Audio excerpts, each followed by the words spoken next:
Yeah, thanks very much for asking us here today. So I'm Alex, Head of Research at WA, and you'll also be hearing from Max and Kenzie, who worked on this project with me, who are part of my team. It's been a really interesting one to work on with Steve, Maria and Angharad, and obviously there's the full report that has all the details, but it's going to be a nice opportunity today to talk through the key findings and give you guys an opportunity to ask any questions you might want to. So yeah, we'll crack straight on, and then we'll have, I think, at least 10-15 minutes at the end for those questions.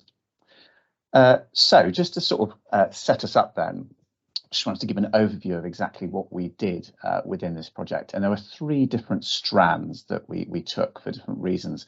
So the first one, the main part of it was this deliberative online community. And essentially, it's like a discussion room that people can log on to online at different points as sort of suits them across the 5 days.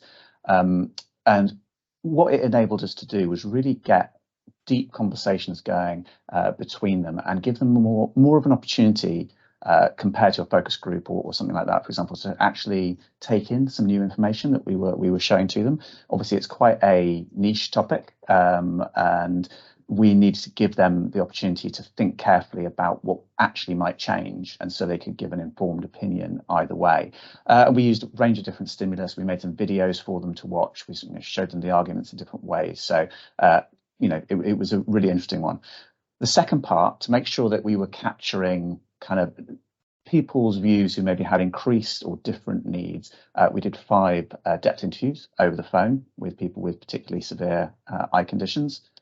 And the final part of the research was a survey, just to make sure that we were validating all the findings across in NatRep UK sample, which was just over 2,000 people, as you can see. And as I mentioned, before that, we used a range of different stimulus materials, and Maria's got all of those kind of on hand if you want to look at those separately at any point. So without further ado, I think the first thing to jump straight into is the main finding, and overall, with a few caveats around training and safeguards, which we'll come on to, the majority of the public support the idea of dispensing opticians being able to conduct refraction for the purposes of the sight test. Now we'll dig into that in a bit more detail. Well, that's kind of the main headline. What does that look like in a bit more detail? So what we wanted to do was we wanted to kind of have a few different levels of view. And the first one was this initial view. So we asked a couple of questions here, and we split the sample. But basically, this initial view was the reality is that the majority of the public are not going to have an opportunity to go onto a discussion community and chat and learn about this in more detail. So what we wanted to have within the survey was just a gut reaction, really, to see if this happened. If people came across this, would there be any concern? Would people feel uncomfortable at all?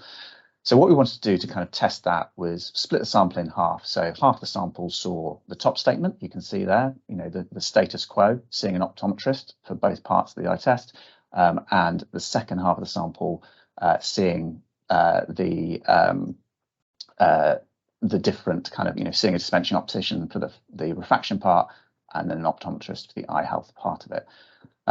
You see the results there, the vast majority of people, 85%, being very or somewhat comfortable with the status quo, and slightly fewer, but still the vast majority being completely comfortable with the potential change there. From there, we then gave them a bit more information on the sight tests, actually, who currently conducts them. A lot of people thinking that opticians conduct them already. There's a lack of familiarity around the language there. And the third and final part of it was the informed and balanced view. Now, I'm not showing you the results for stage 2 right here, because they're basically the same as they are at stage 3, just with a few more people being uncertain in the middle before they had a chance to get their head around all of the arguments. But when you get to that point with the informed and balanced view, so they've seen all of the pros and cons, they've had a chance to think about it. There's more people within that opposition side of things in the red part of the graph there, but the majority still are in support of this potential change, or kind of like in the middle there, being not sure or not knowing. So I'm going to pass on now. Oh, and sorry, just a final thing to say was that, yeah, we've kind of pulled out the results from the survey here, but realistically, all of this is mirrored in the discussions within the community as well. So this was kind of the flow as people went through and kind of gathered information. So yeah, I'm going to move on now and pass on to Kenzie. Great, thanks, Alex. Hi, everyone. So across all of the strands of the research, we didn't only ask if people supported dispensing opticians being able to refract, but also why or why not. And we found that there were a few key arguments that stood out, which I'm going to go through now, starting with the arguments in favor of a change.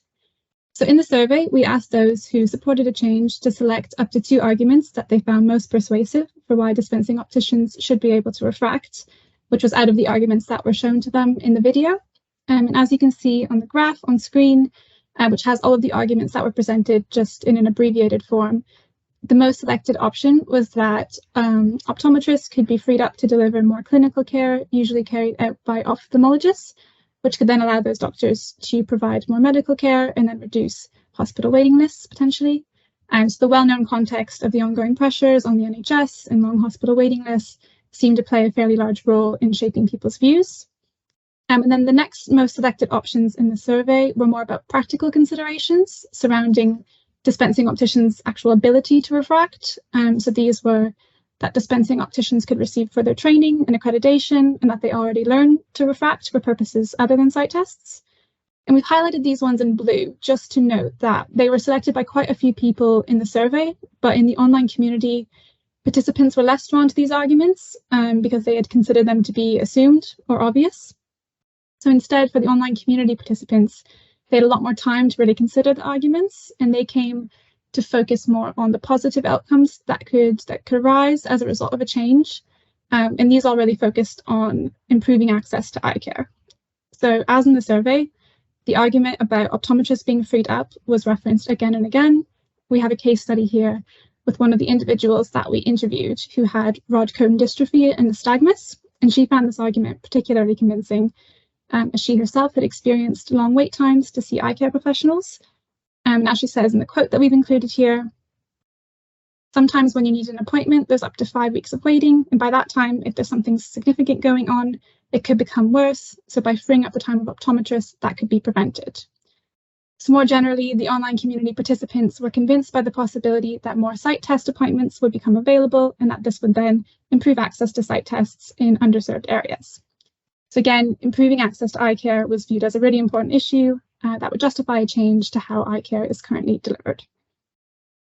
Now, moving on to the reasons why people opposed the change, there were 2 main reasons that people felt, and often felt fairly strongly and emotionally, that this change should not be made. So the first is that dispensing opticians lack the qualifications, training, and experience needed to refract. So there were a minority of participants in the online community that were opposed to a change, and they frequently expressed that only the most qualified professionals should be able to do sight tests, and that if this wasn't the case, then there might be mistakes that are made. So we had one participant in the case study here, Archie, who made this point continuously, saying that he would not feel as confident in the results of the examination because dispensing opticians are not qualified to prescribe. And then the other key argument for those opposed was that the sight test could become split into 2 separate tests, which could then lead to fewer people receiving the eye health check, which could then risk that health conditions and diseases go undetected. So we had several people in the online community stating that they could definitely imagine people choosing not to get the eye health check and just going for the refraction part, either as a result of wanting to save time or money. And then the consequences of this could be severe for that individual or for the healthcare system at large. We have one person here, Michelle, who was actually one of the few people who changed their mind from supporting to opposing the change after hearing the arguments against it. And this was because she was worried that the test would become split and that businesses would prioritize refraction rather than the eye healthcare aspect of the test. And this risk was actually noted as a concern by many of those who were even in favor of a change, which prompted them to feel that steps would need to be taken to avoid this consequence if the change happened. And now Max is going to speak about that and the other steps that could be taken to make the change feel safe if implemented. Thanks so much, Kenzie. Hello, everybody. So yeah, I think what we've basically learned so far is that the majority of people, or a great deal of people, support the change, and really a minority of people were opposed to it. I think one of the key reasons for that is that amongst the majority of people who thought that a change would be a good idea, many felt that the reasons for why a change shouldn't go ahead could be overcome with a number of kind of safeguarding actions. For example, we have Alice here saying that, none of the arguments against dispensing opticians conducting refraction caused her very much concern. For her, they're mostly challenges that need to be overcome and systems put in place to minimize the risk rather than reasons not to do things. Thank you very much. And just jump on to the next slide. And what we can see is that clearly a lot of the respondents didn't feel that a change should be brought in isolation. And actually, a lot of steps, or at least quite a number of steps, need to be brought in alongside a change if it was to go ahead. And we can basically split those into three different groups. The first of those three groups are the assumed actions. And very clearly, the results from both the survey and the online community show that a high level of training was absolutely assumed if dispensing opticians were going to conduct refraction. It was felt that dispensing opticians should have the same level as optometrists, same level of training as optometrists, if they were going to be conducting the same kind of actions, the same procedures. It was also assumed that there would be some level of supervision. Whilst initially there was disagreement as to what that supervision would look like, once GOC's definition was provided, most tended to align around that and felt that that would be sufficient to mitigate against harms associated with bringing in a change. The second level of safeguarding actions was around where it was actions that had a general consensus around them. So the vast majority of people we spoke to agreed that they should be put in place, and there wasn't really that much disagreement about what that would look like or what it meant. And these steps were that all parts of the sight test would be conducted in one visit, i.e. that the splitting of the test into refraction and the health check or other parts of the eye test would be sight test would be banned. The main reason for this is that many were worried, as Kenzie had already said, that they would be split and that consumers would go for a perhaps cheaper, quicker option. And they didn't want that to happen because it could result in missed pathologies. The second safeguarding action that was kind of generally assumed would happen, there's a general consensus around, was that those with additional needs should be able to continue to see an optometrist. Now, these were generally people that assumed that people with additional needs would be people with disabilities, perhaps people who are socially anxious, or people with eye conditions. And it was assumed that those people should continue to be able to see an optometrist, or it was a general consensus. The third level was basically things that were up for debate. While some people felt that it was important that these go forward, others didn't feel that they were necessary. I think what's really interesting here is that some felt that anybody, regardless of who they are, should be able to request to see an optometrist for the full sight test. And the reason for this is that people thought that not everybody who might have special needs would present as having special needs, and that there was a need for those people to continue to have access. And kind of linked to that was the requirement, or the perceived requirement among some, that people should be informed at the booking stage of which professional would conduct the sight test. The idea being that having a choice of who would conduct the sight test was not very, was somewhat meaningless if you didn't understand that that choice was there and the ramifications of that choice. But whilst this was, these were called for by some, it was by no means a majority who were calling for the actions that were up for debate. So that's it. I appreciate it's been a whistle-stop tour. We're just going to go through a couple of conclusions and then we'll open up the floor for debate.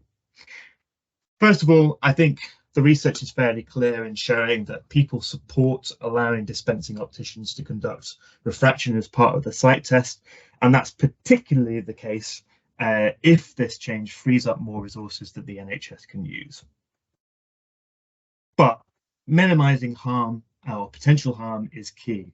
So there's a number of actions that need to be put in place alongside a change if it was to go ahead, particularly a sufficient level of training and accreditation from a relevant body and supervision.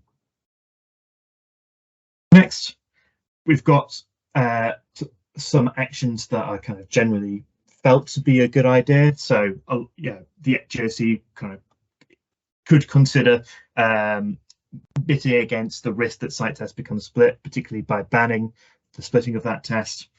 But I think what's really crucial and what's really important to note is that for a number of reasons, there will continue to be a minority of people who will always have a preference to see an optometrist, raising the question of if and how individuals are informed about this change, if it does go ahead, and the process of which they can make an informed choice about who they see as part of their sight test.